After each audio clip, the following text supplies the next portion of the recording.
Happy Thursday, gang. Welcome to episode 2 of the season. It's the second episode, and that can mean only one thing. It's time for me to introduce you to my guest, Anton, full-time professional hedgehog, part-time animator, and some of the time, funny guy. Anton and I talk about all sorts of crazy stuff, from buying secondhand cars in the UK and Russia to endonyms and exonyms. Not sure what that is? Well, have a listen and find out.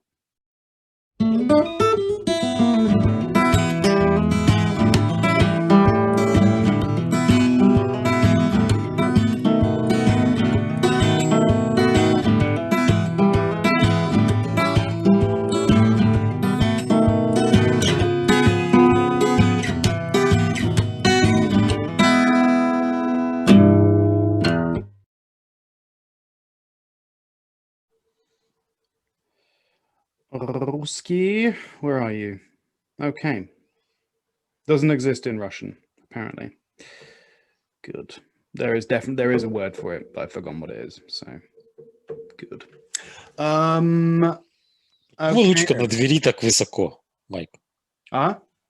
Ручка, вот дверь сзади тебя, дверь, ручка на двери очень высоко, да. Почему так высоко? I don't know, is that a problem? I don't know how. Просто, It might just be the perspective because the camera is kind of wide, so it might. This is where it is. ну, все равно на уровне груди, а должна быть посередине. Well, I'm sorry if my fucking 16th century cottage doesn't cut the mustard for you, but hey, there we go. For those of you who haven't already guessed, I am joined today by famous professional hedgehog and part-time animator, Mr. Ezhik. Hello. Здрасте, всем приветы. Why have I got this pop shield on? I'm going to take this off. I've been recording a Technical Tuesday recently, so I have this pop shield on to do some lovely high-quality audio. То есть для меня стараться не надо, и так сойдет, да? Yeah, you know, because with the podcast as well, like with Technical Tuesday, I use a different program. I don't use Zoom. I use an online voice recorder, and I can get really close to the mic. And there's like a certain way of speaking into the microphone, which if you get just the right angle, it picks up a lot more of the sound. But those kind of like plosive sounds, those sounds, they sound really shit unless you've got the pop shield on. And you can get and as well, I don't want to be, when I'm sitting down at my desk like this, I'm always moving the microphone backwards and forwards, which is great for a podcast because, you know, I want to be like free and easy. But for Technical Tuesday, you just want the microphone dead still, because the slightest little touch of the boom and you'll hear that on the microphone, which you can often hear in many of the Technical Tuesday recordings, but I'm too lazy to record them twice. So there we go. What's new? What's the situation? What's the gossip with you? Много всего интересного, многих всяких госипов, но давай мы сегодня будем сосредоточимся на тебе. Сегодня ты будешь мой гость, а не я буду твоим гостем. И сегодня я буду выступать в роли ведущего и буду задавать тебе интригующие вопросы. So I feel a little bit like the Baltic states now. You're encroaching on my territory. But yeah, whatever. It's a free format, so I guess yeah, be my guest. Well, you already are my guest. Да, вот именно, что ты будешь моим. Я хотел бы поговорить о таком маленьком, но абсолютно интригующем меня вопросе, как, Майк, скажи, пожалуйста, какого хрена мы должны переводить названия наших собственных городов? Почему я должен говорить Moscow вместо Москва? Почему я должен говорить Тюмень вместо Тюмень? Это Тюмень и это Москва. Почему для них должны существовать в других языках переводы? Чем плохо их оригинальные названия? So that's a complicated question. I mean, if I were a Tatar, I might ask you the same question. Why should I say Tюмень as opposed to Tumen, which is the original Tatar name of the city, which was part of the Tatar Empire, but was taken over by the Ruskies in 1586. Have you Кто got an answer захватил, for тот that? и придумывает имя. Таков закон. Well, that's why the world pronounces everything in English. Thanks, British Empire. No, No, не, не. so jokes aside, what you're talking about in linguistics is called endonyms and exonyms. So ex as in exterior, exit is outside, so an outside name, and an endonym is like an internal name, right? So Moskva would be an example of an endonym because it's the name of that place or of that of it's not only cities, it could be anything, the name of that city in this situation, which is used by inhabitants of that place. And then an exonym would be Moscow, or to switch the languages around, an exonym in Russian would be Manchester, whereas we would say Manchester. That one's not quite as noticeable, I grant you, because it's only the stress which changes, not the actual name. But again, this question is kind of committing one of the errors which I talked about in the Technical Tuesday, about asking the question why in languages. And very often, I'm sorry, very often that question doesn't always have a very satisfying answer. Sometimes it's just that's how it is, and if you don't like it, well, sorry. But then to follow up on that, it is a matter of personal preference. There's no one stopping you from saying Moskva if you really want to. Will anyone understand you? Maybe people who speak Russian or who know a thing or two about Russia, I guess. But maybe that's the simplest answer to your question, so that people will understand you. What do you think? Ну, просто это немножко как-то, возможно, как тут две стороны, знаешь, одной медали. Ну, или двойные стандарты. Почему некоторые понятия, вот как в одном из твоих выпусков технического вторника ты говорил о том, что... So that's an example. That's an example of Да, an да. exonym. Технический вторник instead of Technical Tuesday or something. Yeah, that's a good Да, example. то есть шашлыки, допустим, название блюд мы можем не переводить, то есть шашлыки, они в Африке шашлыки, но какого хрена надо переводить название городов? Это куда более фундаментальная штука, если говорить о той же Москва, как бы столица государства размером с 1/5 планеты, с 1/5 суши, и тем не менее это почему-то нужно переводить. Почему все страны не говорят Москва? Пусть с коверканием, но пусть видоизмененно, но не трансформируя это в полностью новое слово Moscow. Это большая разница между Moscow и Москва, как бы согласись. Вот, то есть почему одно мы не переводим, а другое мы переводим? Again, we're getting onto this fallacy that you keep asking the question why? Why isn't it like this? I mean, and you're basing this question why on the false assumption that there's some committee which decides this, like it was designed, not like it evolved, right? These customs and a lot of the time it's not like a set rule, it's just customs, it's traditions. So a good example of is at some point in the Russian language, right up until about the 19th or 20th century, it was customary when a word was borrowed from another language, if there was a h sound in that word, in Russian it would be rendered as a g, right? And as you know, the boundary between g and h, is quite blurred, especially when you get down to like the Kuban Basin area. But anyway, that means that when you're talking about people's names like Harry in Russian, to this day, even in modern Russian, we still say Gary. And if you talk about a city, you don't say Copenhagen, you say Copenhagen, right? Or Stockholm, or whatever it is. But then once you get customs change and traditions change, and that custom is no longer true. That doesn't happen anymore in modern Russian. That's why we don't say Garly Davidson. We say Harley, right? We don't say Jimi Hendrix. We say Hendrix, right? So it's not like a set rule. There's not a committee that decides these things. It's just it happens all by itself, and there's a resulting mess of different customs and different structures and different traditions and translations and endonyms and exonyms, and then we've got you saying, why is it like this? Well, I don't know. I don't know. That's just the way that it happened. It's almost entirely random, right? У нас в таких случаях говорят, так исторически сложилось. Yeah. Historically, так сложилось. Yeah. But so, and there's another thread to your question here, another side to the question. There's also there's a political element to it as well. It could be, for example, some countries to this day still say Burma instead of Myanmar, right? The Russians still say Peking, which is the old name of Beijing, right?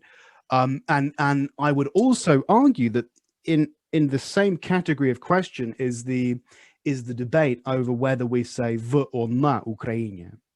At university, I was taught v. I don't know, how do you say it? Ну, я знаю, почему нужно говорить «в». Я говорю «в», потому что «на» — это про острова на Кубе, на Курилах, на Сахалине. То есть вот «на» — это про острова. А когда ты говоришь про материки, ты должен говорить «в». Вот, я это знаю, я всегда говорю «в». Но я недавно этот вопрос обсуждал с своей мамой. Она говорит, что ну, просто как-то так исторически сложилось. То есть они говорили и так, и раньше это не было такой проблемой, но сейчас ввиду политизированности этого вопроса это очень часто как бы становится камнем преткновения, и очень многие do you know топят why за это, it да. happened like that, though? It's not just a coincidence. So where does the word Ukraine come from? Понятия не имею. On the edge. Украина. Ukraine, exactly. Okay. And then what preposition would you use with that in Russian? Na, right? На окраине имеется в виду. Exactly. Ну да. So that's why it's kind of a bone of contention, because what you're saying there is that kind of weirdly the name of the country basically means annex, which is kind of fucked up. So it's like a little conservatory. It's like Russia's sitting room, right? And fair, it's the same thing. If you go on Google Maps these days, you won't find the Czech Republic. Have you noticed that? You'll find in the English version of Google Maps it says Czechia. Isn't that pretty weird? And again, you can try and force these things. You can try by tech companies or government. You can try and force these issues. You can try and make people say Czechia instead of the Czech Republic. You can try and make people say v Ukraine instead of na Ukraine. You can try and make people say Las Malvinas instead of the Falkland Islands. But at the end of the day, language does what language wants to do. And I know that people really want to answer the question, why? Why is it like this? But sometimes, that kind of annoying fobbing off of an answer, исторически так сложилось, sometimes that's the only answer, unfortunately. Ну да, но все равно ты привел очень много интересных примеров и аргументов с теми же г звуками. Это да, это на самом деле интересно, и тут есть о чем подумать. And yeah, things change over time, and there are different. So it's really weird to think about, but even things like Greek and Roman names, there are different throughout different periods of history when they got imported into different languages. There were different conventions and different traditions and different stylistic methods of translating those names. That's why we say Plato and you say Platon, right? And some people say Socrates, some people say Socrates, whatever it is. And so you might think, oh, the Russians always keep the full version, and then the English, they make it shorter to make it more anglicized. Yeah, but no, because we still say Colosseum and you guys say Colisée. Okay, so it's messy, and there's no consistent rule a lot of the time. Here's an interesting one. How would you say nabережные Челны in English? Like, how far do we take this Вообще ending in без exonym понятия. debate? Because what am I going to call that? What, banked canoes town? Не Well, you know, знаю. I mean, I don't know if anyone ever has said Nabedishnichelny in English, but you know, maybe if they wanted to buy a Kamaz or do a tour of the Kamaz factory, that's where they make them. You know? Да, такие вещи не захочешь переводить. Yeah, Вот. there's some weird town names in Russia. Ой, я тебя умоляю, тут вообще любое слово, которое ты можешь придумать, наверняка есть какой-то населенный пункт в России с таким названием. Mm-hmm. Самое не сумасшедшее, а необычное название, с которым я встречался, это Сан-Пауль. Where? Звучит как название какого-то бразильского города. I was just about to say, that's really weird you say that, because don't you think that I'm trying to remember what it was like, but so you can't remember what it was like before you spoke English, I'm assuming, because it's the same with me in Russian. I can't remember what it was like to listen to Russian and not understand it, right?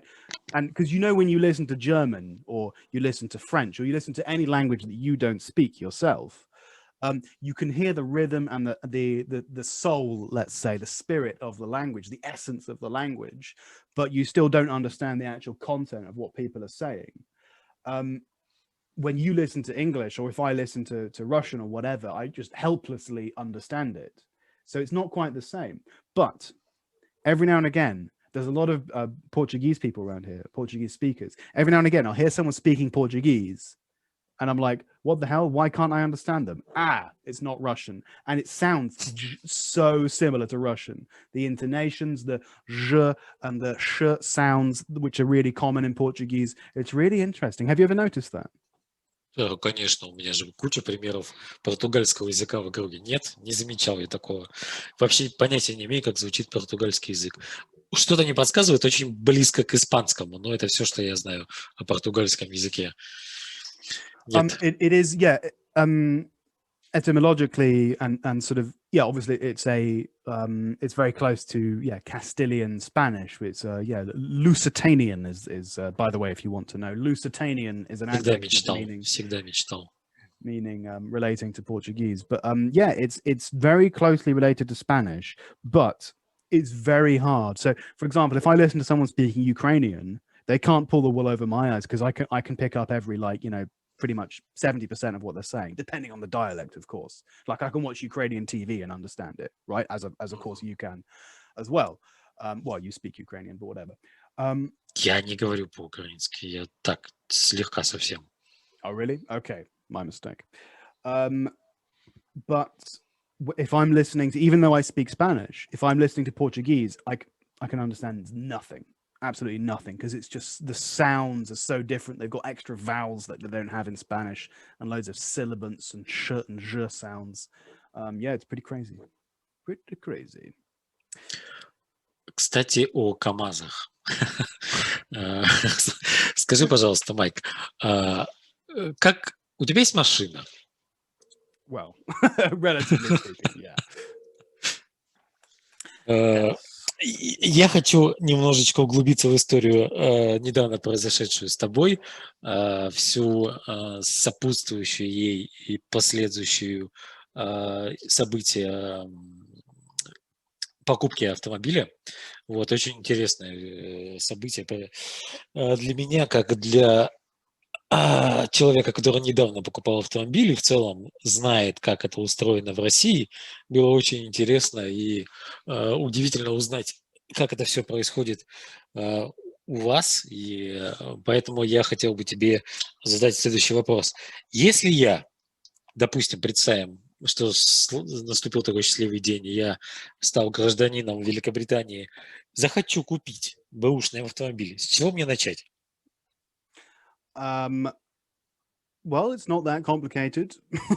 Just go on Auto Trader. So Auto Trader is like the main site. You know, you would think of Avito or whatever would be the first site that comes to your mind. I would think of Auto Trader. There are different sites, of course. I would go online personally. I'd look at different offers, and and then I'd call the garage. By the way, garage is one of those words that's a bit of a false friend. It means, like garage, like a car for a house for a car, but it also means like автосалон as well. So like a BMW garage or a Nissan garage or whatever. Ага. So, То есть ты звонишь просто рандомному, скажем так, продавцу, или ты звонишь дилеру. Дилеры так же, как у нас, берут машины в трейд-ин, потом бэушные продают, или такого нет, или такое есть? no, yeah, so it depends. People have different ways of buying cars. So you can either buy a car off a private seller, right? Uh-huh. You can buy a car off a trade seller. Okay, so trade is like a proper company, or some of those trade sellers will be obviously franchised official dealerships, right? Uh-huh. I personally don't buy cars off private sellers. I never do. Почему? Because if you drive the car away and it breaks, you have pretty much no legal rights. You kind of do, but it's very hard to prove that the seller is liable. It's just more, you might be able to save a bit of money because obviously they're selling it without a guarantee, so it's cheaper. But personally, I don't bother with it. And they won't have done any checks on the car. So yeah, it's more hassle than it's worth. Some people do it. I personally don't. I will only buy a car from a trade seller. So that's either like a trader, so like a secondhand car garage, and that's just like a garage, like Автоград or Cars R Us or Auto Choice or whatever, which just sells any cars, right? And then you've got franchise dealerships, which obviously sell new cars. So if you want to buy a Land Rover, you can buy a new Land Rover, an approved used Land Rover, or some other cars that they happen to have, like trade-ins and stuff like that. Кстати, мне интересно, какая репутация у Land Rover в Великобритании? It's pretty good. The thing with Land Rovers are the British make some really beautiful cars and some really posh and really elite cars. The British do not make reliable cars. That's for sure. I think that we think we do. I think most people in the UK think that Aston Martin or Jaguar or Land Rover, they're world-class cars, and they are in terms of performance and how they look and the prestige, but they break a lot. If you want a car that doesn't break, you want to speak to the Japanese. Прикольно, интересно. But the thing is, let's say that you go and buy a Land Rover in Tumen for, I don't know, sort of griving or however much they cost these days. If it breaks, you are fucked. It's super duper expensive in Russia to service a Land Rover. In the UK, not so much because we make them here. So the spare parts aren't that expensive. It'll cost the same as any sort of Ezhik of the same size. То есть в целом, если человек тебе говорит, твой сосед тебе говорит, я купил Land Rover, твое первое впечатление, он богач? No, it depends, because he could have bought a new Range Rover Vogue for £90,000 with all of the trimmings and all of the the features, or he could have bought an ex-army 1980s Defender for £60. So it means nothing. Is that your domophone in the background? Да. Let someone in, don't worry. I'll fill the dead air. Все, готово. Все хорошо. Okay. Don't worry. То есть зависит от того, какую тачку он покупает. Absolutely. Land Rovers have been around for years and years and years, since the Second World War. So it's it tells you nothing. If they say we bought a Range Rover, okay, it could have been a 1990s Range Rover, which again you can buy for £100 if you want. В общем, если ты хочешь надежный автомобиль с гарантией, ты идешь либо к дилеру, либо в какой-то салон, условно. Как бы мы его назвали, салон, автосалон. Yeah. Which to me sounds like a place you go and get your hair cut by a robot, but whatever. Да. Но даже если ты идешь в салон, какая у тебя гарантия, что автомобиль, который там есть, обладает теми характеристиками, которые для него заявлены, что у него действительно такой, скажем, пробег. Вот ты приходишь в салон, не к дилеру, а в салон, допустим, у дяди Смита какой-то там. И у дяди Смита стоит какой-нибудь симпатичный, не знаю, Nissan Qashqai, какой-нибудь там 1.2 движок, CFT коробка, и пробег у него заявлен 30 тысяч. Как ты узнаешь, что это реально 30 тысяч пробег? By the way, Smith versus Schmidt, that's another to our previous conversation. Anyway, that's not switch. So, first of all, an interesting point of vocabulary.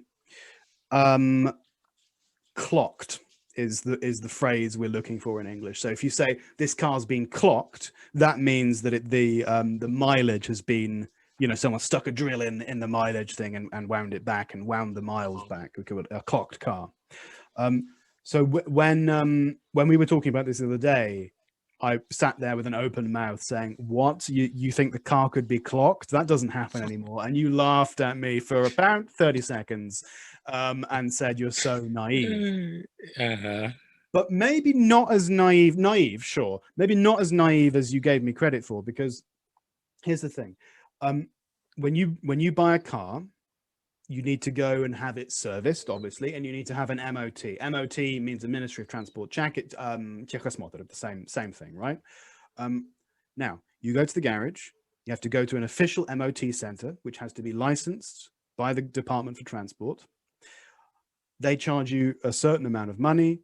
They give you an MOT certificate, which has an MOT number on it, and they enter those details, whether there's any structural damage to the vehicle, whether it's passed its MOT, and the mileage into a public government database. Anyone on the planet can go onto that government database. If you wanted, I could give you the registration number of my car right now. You could go and check its MOT history, including the mileage every single time it's been checked.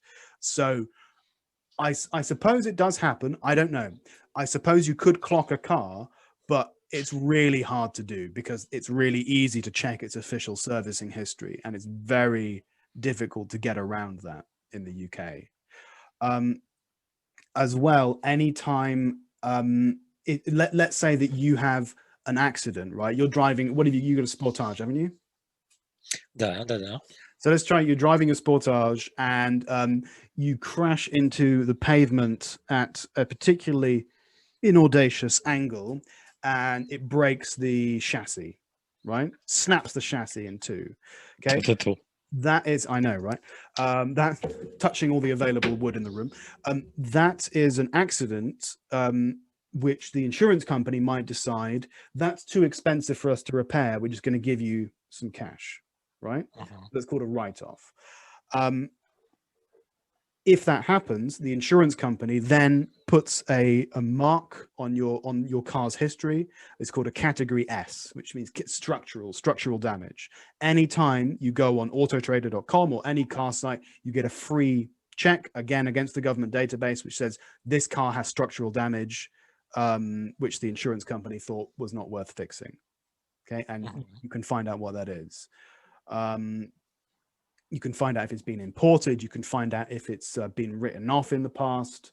So it's, I don't know, and when I was explaining all of this to you, I mean, does this not happen in Russia? Because I have, obviously, I did drive in Russia, but I had mostly company cars or motorbikes, which I just bought, I didn't really keep for that long, only like a year or two. So I haven't got a lot of experience buying cars in Russia. How is it different? Ну, начнем с того, что в России пробег не значит ничего, потому что настолько просто скрутить пробег, и настолько это распространенная практика, есть даже сайты, он называется буквально «скрутить пробег.рф». То есть буквально на русском. That's even worse than Да, абсолютно. То есть это настолько распространенная практика, что абсолютно никто не смотрит на пробег при покупке автомобиля. Все смотрят на год. На год и дальше считают примерно 15 тысяч в год. 15 тысяч километров в год. Средний статистический пробег у автомобиля. Если цифра ниже этого, возникает подозрение. Выше этого думаешь, ну, значит, не скручивали. Как-то так. В целом, пробегу реально никто не доверяет. Более того, настолько распространена история с мошенничеством при продаже автомобиля, когда у них, допустим, скрываются повреждения, которые они получали, скрывается, допустим, что автомобиль утопленник, то есть никто не хочет покупать утопленник. Что такое автомобиль утопленник? Это когда он побывал в воде, и у него Water damage, yeah. да-да-да, то есть где-то там под обшивкой там образовалась плесень, ее можно временно замаскировать, но со временем это все вылезет, и ты схватишь много проблем как и от коррозии, так и от запаха, от всего на свете. То есть настолько распространена практика с тем, что это пытаются тебе продать по интересной цене, то есть машины с огромным пробегом, машины с повреждениями или машины утопленники, из различных, особенно из... У нас была куча, целая эпидемия таких машин после урагана Катрина, который поразил Америку. Американские машины, когда приезжали из России после этого, в Россию после Катрины, было целое просто направление, упадок интереса к именно американским машинам того времени, So потому did the что Americans specially export them to Russia because the Russians bought them, or were these cars that да, were да, да, да, да, already да, потому что есть спрос на американские автомобили, тогда было и растаможить автомобиль проще, и спрос всегда был, потому что они были по более выгодным ценам, тогда еще не было таких сумасшедших налогов и акцизов, Oh God. вот. В придачу американцы старались хоть как-то от них избавиться, вот, а наши мошенники с удовольствием их скупали по бросовой цене, и пытаясь здесь их продать как абсолютно нормальные автомобили. И бить не Хотя они крашен, все-таки... although full of water. Да-да-да-да-да. Вот это все, да. Вот этот рынок настолько распространен, что даже появилась отдельная профессия в России, подборщик так называемый. То есть люди, кто за отдельную плату отсеивают в огромной куче поддержанных You автомобилей. know my next question, right? Да. Is there then a подборщиков? Кстати, да, теперь уже I knew it. теперь уже, да, не мешало бы завести и такого, потому что подборщики тоже стали частью этой мошеннической схемы, потому что очень много я сталкивался с случаями, когда подборщик берет деньги, говорит, что все хорошо с тачкой, а на самом деле тачка оказывается именно такой, какой ты не хотел ее видеть. И тем не менее, она либо с огромным пробегом, либо она битая, либо утопленник и все такое. То есть подборщик сейчас тоже надо, подборщиков сейчас тоже надо выбирать. Короче, вот, это тяжело. Смотри, Майк, вот ты, допустим, купил свой замечательный автомобиль в салоне, либо у дилера. Вдруг через 3 недели он у тебя сломался. Что ты будешь делать? Well, shock content, Anton, because I have, as you Russians like to say, I have eaten the dog on this. So yeah, it's no secret that this happened to me just this very month, or a couple of weeks ago. So yeah, as you know, it's my big it's the big 3-0 in August. I'm turning 30, and I've got my sensible hat on. I'm trying to be an adult. I'm trying to buy a nice, sensible family car. And to that end, I set out looking at adverts for Nissan Qashqais.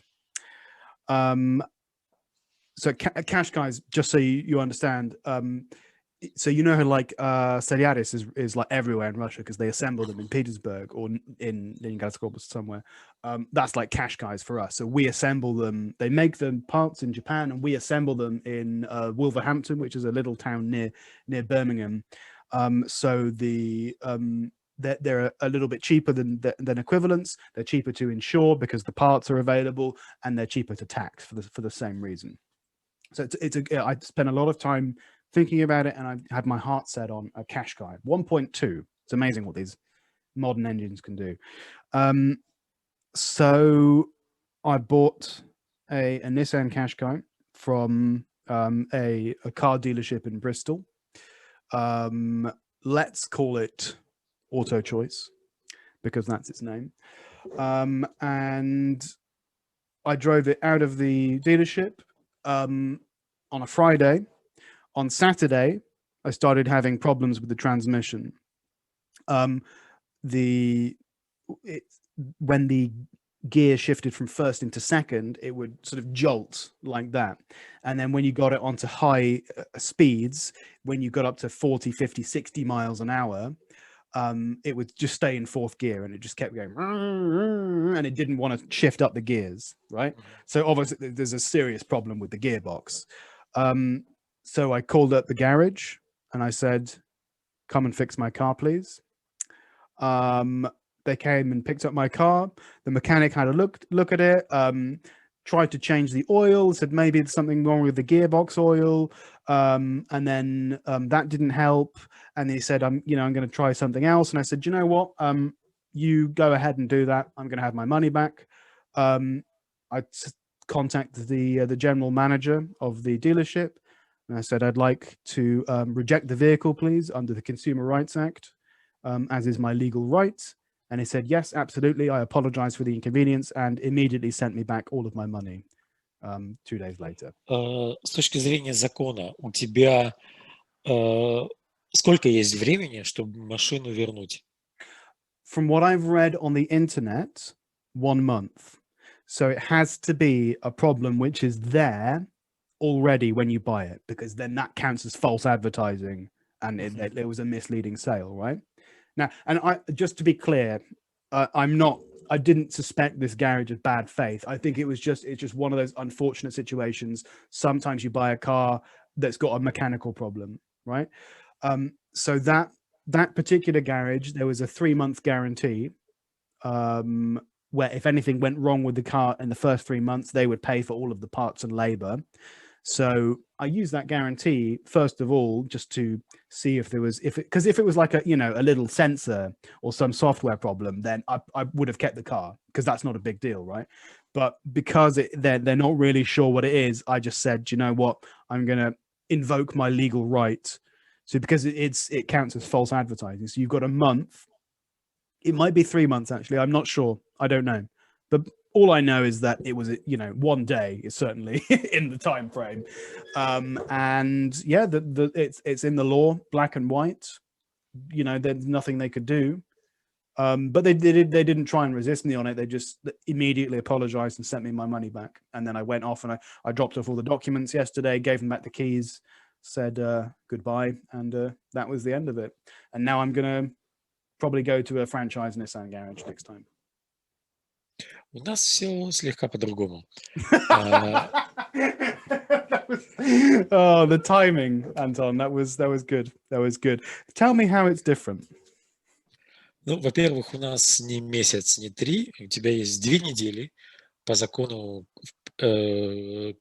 вернуть практически любую вещь. Неважно, это автомобиль или тостер продавцу. That's not bad. Because if there's a problem, a serious problem with it, you'll notice in 2 weeks, right? Да нет, ну как-то, это может проявиться и позднее, это может проявиться в любой момент, в зависимости от того, о каком агрегате мы говорим. Допустим, ты покупал БУ машину, допустим, не помню, какого у тебя года, 15-го или какого она была, эта проблема у тебя, скажем, вылезла спустя 5 лет. Но она же вылезла. Вот, то есть 2 недели, это, конечно, минимальный срок абсолютно, и в случае с автомобилем это скажем так, одна из самых дорогих покупок, которую теоретически может делать человек, дороже автомобиля, наверное, только квартиры, и на него давать такие же сроки, как на посудомойку, это не совсем логично, мне кажется.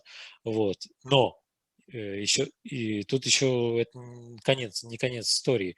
То есть, допустим, у тебя 2 недели на то, чтобы вернуть. Это тот срок, когда ты можешь получить назад деньги. Вот именно, вот ты, грубо говоря, купил машину за 2 миллиона, в течение 2 недель ты назад получишь 2 миллиона. Прошло 15 дней, ты деньги назад уже не получишь. А дальше начинается история с гарантией. Мало того, что каждый агрегат автомобиля, каждая его деталь практически имеет свой срок гарантии, так если мы говорим о кузове, то на сквозную ржавчину у тебя, если 5 лет, то, допустим, на какой-нибудь катализатор у тебя от месяца до года, в зависимости от автомобиля. То есть, если у тебя через 15 дней после покупки какая-то наступает проблема с какой-то конкретным узлом, ты не можешь вернуть машину целиком. Тебе единственное, что могут сделать, это ты ее приносишь, говоришь: ребят, у меня что-то тут сломалось, они такие: окей, мы чиним. Если на этот узел еще не закончилась гарантия, мы тебе его чиним. Деньги назад ты не получишь. Всеми правдами и неправдами они тебе будут машину чинить, менять, все что угодно. Но деньги назад тебе никто никогда не отдаст. Они уже в обороте. Братан, прости, у тебя было 2 недели, сейчас только ремонт. Только ремонт, только замена, в лучшем случае. Вот так это выглядит у нас. Yeah, I think it's pretty much the same situation here, but it's just a little bit longer. That statutory period is just a little bit longer. 2 weeks isn't bad. If there's something seriously wrong with the car, you'll notice it in 2 weeks or in a month. You know what's going to happen in 2 weeks or in a month that won't happen in 2 weeks. See where I'm coming from? Смотри, есть такой маленький нюанс. Я тебе говорил о новом автомобиле. Я не уверен, что подобное правило распространяется на поддержанные автомобили. Вполне возможно, что там вообще ни о каком возврате речи не идет. Я это, к сожалению, почему-то не догадался проверить эту информацию, но вполне допускаю, что там вообще, во-первых, 0 гарантии на все. Doesn't your buddy Sasha work in this industry? Он ремонтирует, он их не продает. But isn't he involved in insurance? Это была его прежняя работа. Okay. И Yeah, he told us some stories. Oh my God. О, да, там у него куча историй с этими страховками. I'm там not sure if I можно... could repeat them on Campcast.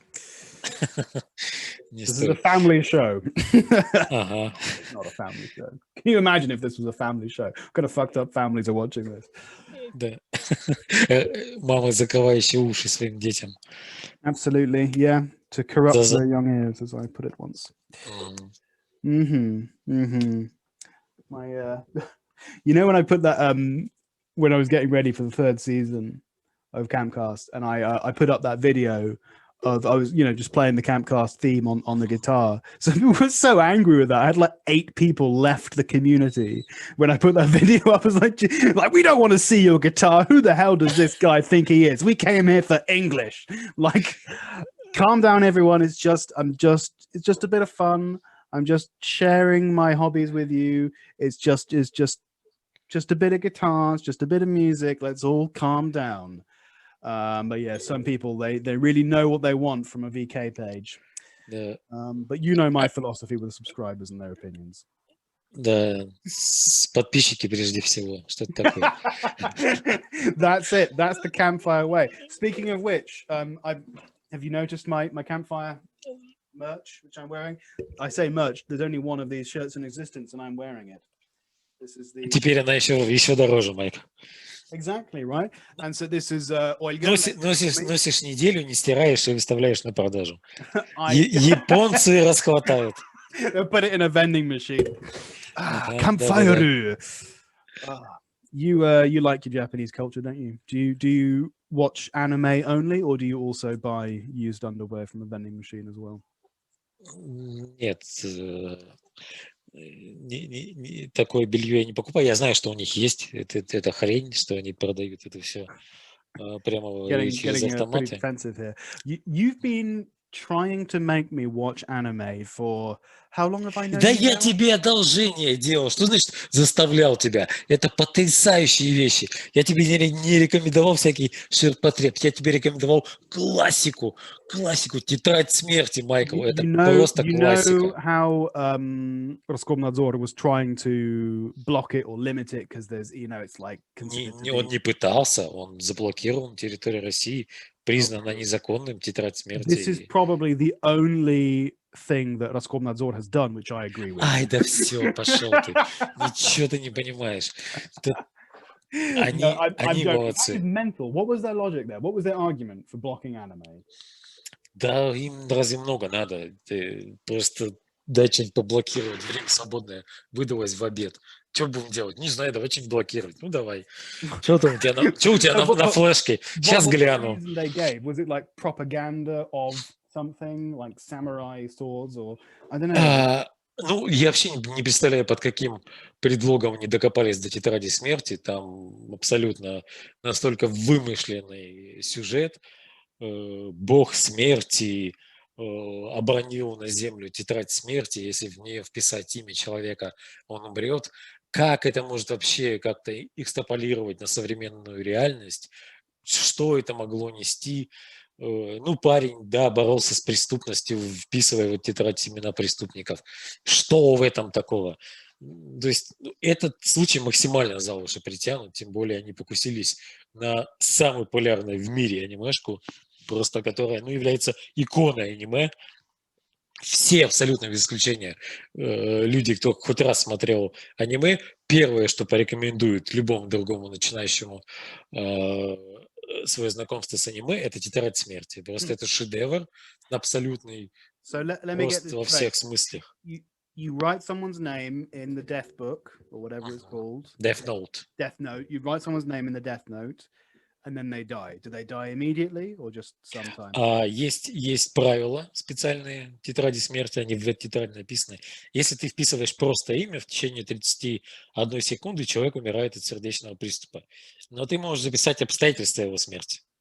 Допустим, ты пишешь, там, через 24 часа этого человека собьет автобус. И этот человек начнет свою жизнь вести так, что через 24 часа его собьет автобус.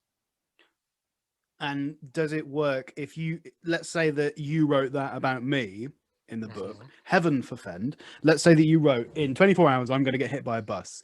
If you then tell me that information, can I avoid the bus? Не, что бы ты ни делал. What if I go to space? Checkmate, death book. Death note. Не получится. What if I what if I get on a boat and go to sea? Не получится. What if I stay in my house? There we go. Не получится. Ты просто в какой-то момент потеряешь контроль над своим телом и специально просто бросишься под автобус. Ты даже можешь записать, что человек должен сделать перед смертью. Допустим, заставить его нарисовать какой-то рисунок, написать какой-то конкретный текст, даже убить кого-то перед смертью ты можешь его заставить. То есть ты его контролируешь. So I could write in the book, Anton's going to wake up, go and buy a donut, and then he's going to jump off a cliff. Да, And абсолютно. he'll do it. Абсолютно, да. Well, that sounds pretty fucking retarded. Очень крутой мультик, абсолютно, вообще просто фантастический. Ты должен посмотреть, это фантастика. Ты мне обещаешь уже 3 года и никак не посмотришь, но well, I didn't он put an изменит expiration тебя. date on that promise, so Ай. you have to write it in the Death Note. So you'll go and watch the Death Note series and then jump off a cliff or under a bus or both. Вот где разница между тем, что ты мне пообещал, и что ты соврал? Вот скажи мне, пожалуйста. Oh, nice segue, Anton. Да. Did you have something that you wanted to raise about? I've lost my note about truth and lie. Вот тебе конкретно мой вопрос. Вот я прямо так его и поставлю. Где разница между фразой «О, да, конечно, я обязательно взгляну» и ложью, если ты до сих пор столько времени спустя не посмотрел этот потрясающий сериал? С моей точки зрения, ты соврал. I think there is a difference. I think it's about intent, right? So I do intent. Well, when I said that, I did mean that. I will try and watch it at some point. I didn't say I'll watch it now or I'll watch it tomorrow, in my defense. If I had, and I'd done that deliberately with the intent of deceiving you, that would be a lie, sure, and that would have been wrong. And I wouldn't do that. Well, I hope I wouldn't say something like that to you with the deliberate intent of deceiving you.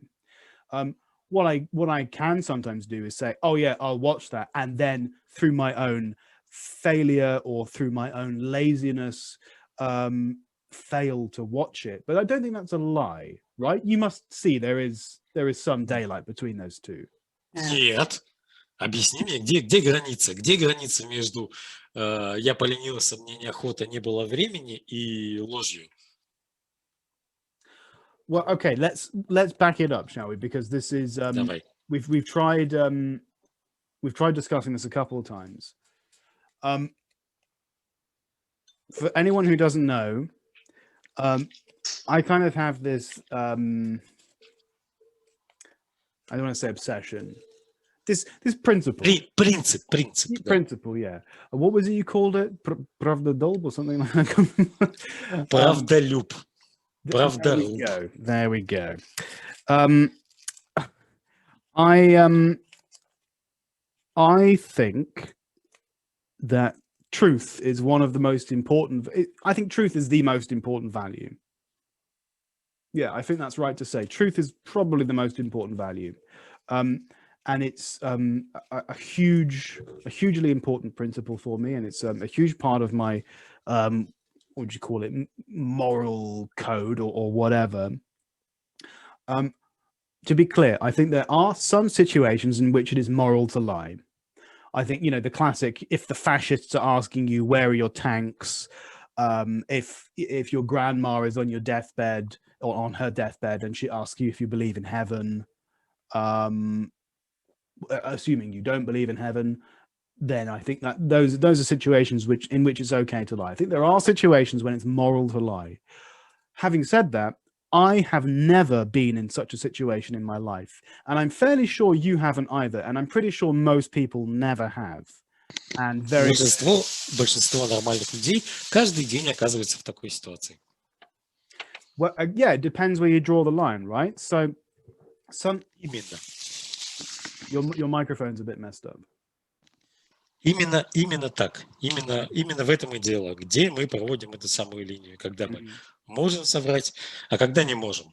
Твоя жена, Майк, спрашивает, как я выгляжу в этом платье, в котором она выглядит как 20-летний бегемот. I think you can tell the truth without being hurtful, but even if you can't, that's not a reason to lie.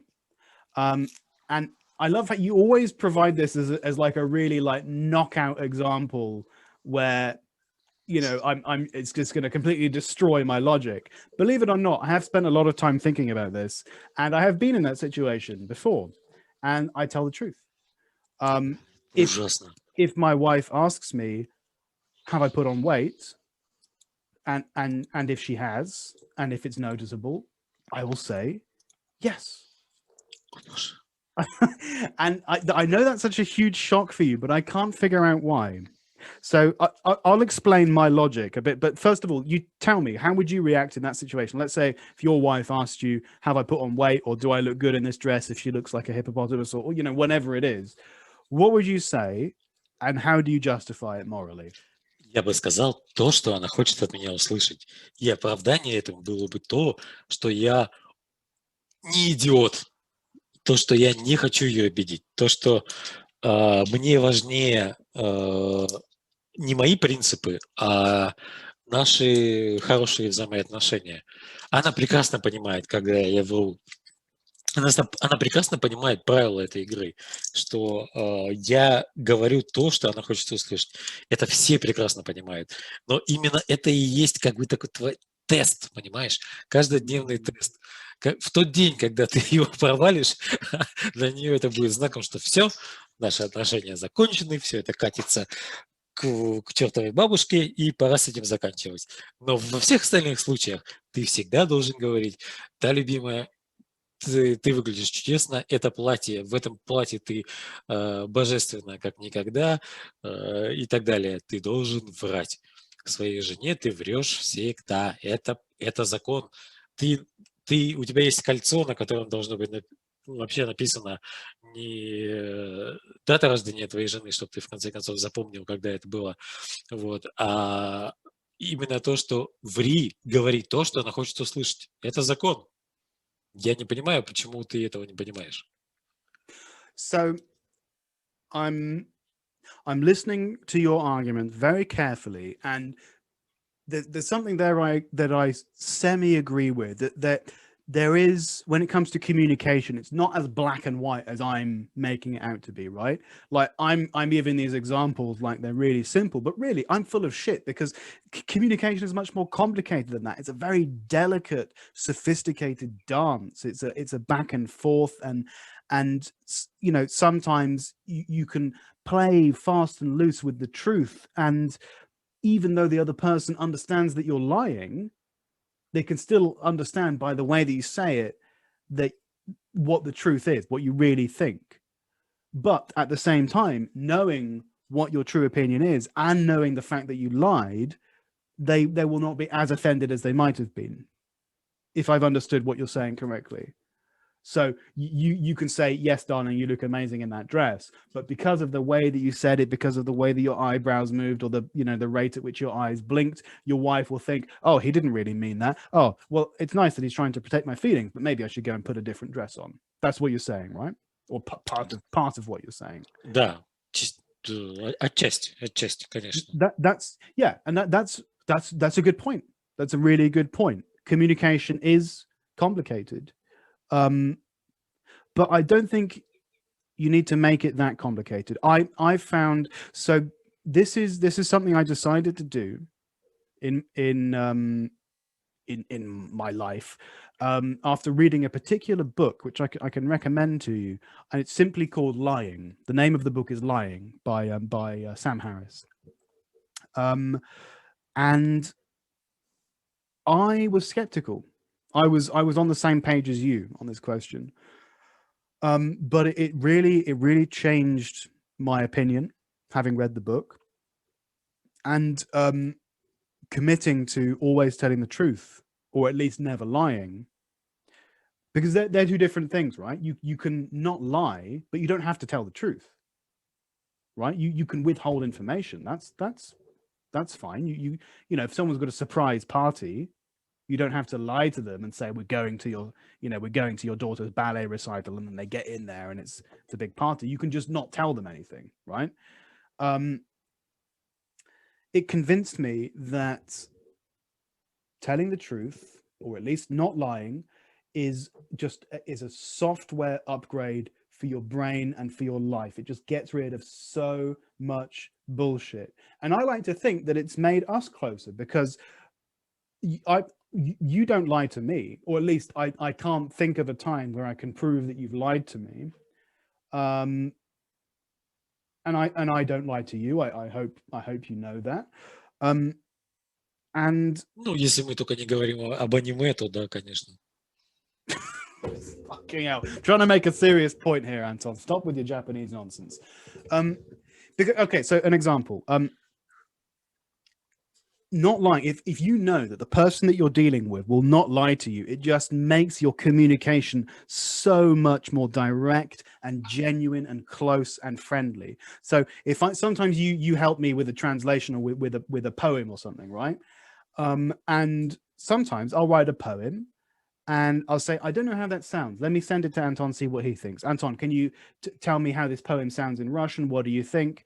And sometimes you come back to me and saying, this is shit. This is the worst fucking thing I've ever read. You should jump under a bus. I'm going to write your name in the death note right now. Okay. And then we work on it together, or, you know, or sometimes you're tired and you need to go to bed, but you know, I know what you're thinking, right? And it doesn't even occur to you to lie to me. But then if I write something and I did a good job, which doesn't often happen, but sometimes does, and I send it to you and you say, that's good. That's a good job. There's no bullshit. There's no second guessing. I just know that you mean that, right? And the same thing is true about your wife. If your wife asked you, how do you like the soup? Or how do I look in this dress? Or have I put weight on? And you say, the soup's amazing. The dress is the best I've ever seen. And you look as thin as you did when I first met you. That means nothing. That all of those statements are meaningless because they're just words, right? And it's just what she wants to hear. Okay. It's just what she wants to hear is not a good argument. Okay. In fact, it's a very good argument for my philosophy because Майк, смотри, у тебя дома наверняка найдется молоток. Yes.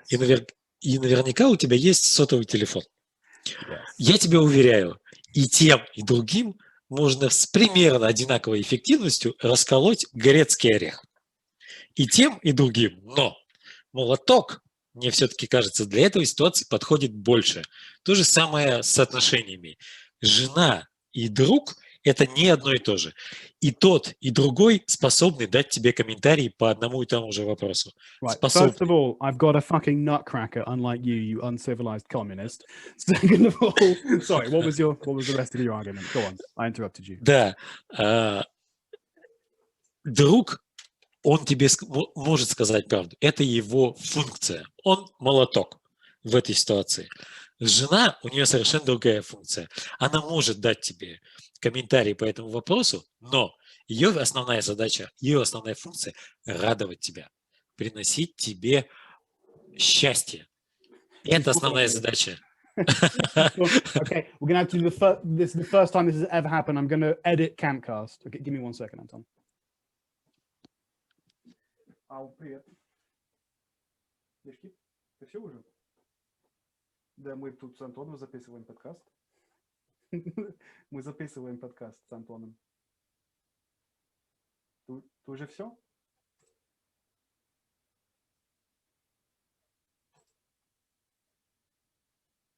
Да я уже купил давно. Зачем? Там целая коробка. Sorry about that. I will probably edit that out. Basically, my wife just called me asking me to buy beer, which I've already done, so don't worry. So, you're a hammer. My wife's a phone, is your argument. Okay. Их можно использовать для того, чтобы колоть орехи, но функции у них абсолютно разные. Okay. Нельзя использовать жену для того, чтобы колоть орехи. Она должна тебя радовать в любой ситуации. И для этого она может врать, как и ты. Ты можешь ей врать. Ты должен ей врать, когда она хочет этого от тебя. Okay. Despite your quite shit metaphors, I think I've understood what you're saying. So, but I still don't agree. I can't think of any situation when I would lie to Dasha. Even if it's about the soup, about the dress, about the weight. For me, those are so black and white as to be laughable. The idea that I would think of lying about it, for me, is just so 2012. It wouldn't come into my mind. Have you got a better example, maybe, of a situation when I should lie to my wife? Because those, frankly, are not even close. Моя подруга, допустим, вам обоим известная, назовем ее условно Оля. Даша спрашивает: Оля красивее, чем я? А Оля красивее, чем Даша. По крайней мере, та Оля, которая себе воображает. Do you really think she's never asked me that before? Только не говори, что ты... She's asked me that before, and I've told her. Да, это ужасно. Нельзя такие вещи. But you know what the result is? She only asked me that question about her ugly friends. Honestly, I'm not joking. She, yeah. But I don't know, how important do you think beauty really is? Тебе не нужно об этом думать. Ты должен просто принять как факт, что для них это важно. Эти вопросы важны для них. И это тот момент, когда ты должен поступиться своей принципиальностью и действовать в угоду близкому твоему человеку. Это и называется социализацией. Не все поддается логике, не все поддается физике, не все поддается эмпирическому способу осмысления. Это та ситуация, когда нужно просто принять правила этой странной игры. Есть несколько людей в твоей жизни, которым ты обязан врать. As I say, I think we agree with each other at some level of analysis. Нет, Because no, ни хрена. listen to me. We agree with each other at some level of analysis because I have admitted that there are some situations in which it's moral to lie or advisable to lie. However, I just think we draw the line at different points. I draw the line at the fascists asking, "Where are your tanks?" You draw the line at, "Is this soup good or not?" I just think all of this is not worth lying about. That's it. That's the only difference between us. And you like anime, which is gay. Ай, посмотри хотя бы то, что я говорю, а потом уже будешь. Ты вообще не понимаешь, о чем говоришь. Where can I watch Death Note? Да блин, где угодно. В России легально нигде. Если меня об этом слушаешь, он запрещен. That can be a good topic for our next moral debate about torrents and stealing stuff. Although, to be fair, I think I've won you over. I think you agree that it's not right to steal stuff, but it's just a question of money, right? Немножечко одолжить сериальчиков иногда это не зазорно. All right. Let's dispense with all this moral relativism and hedgehog-related discussion because we have been going for about 70 minutes. So let's wrap it up, shall we? Time to go. Let's do it. Thanks for coming on the show again, Anton, and all the best. And yeah, hope we can do this again. Bye-bye. Bye now.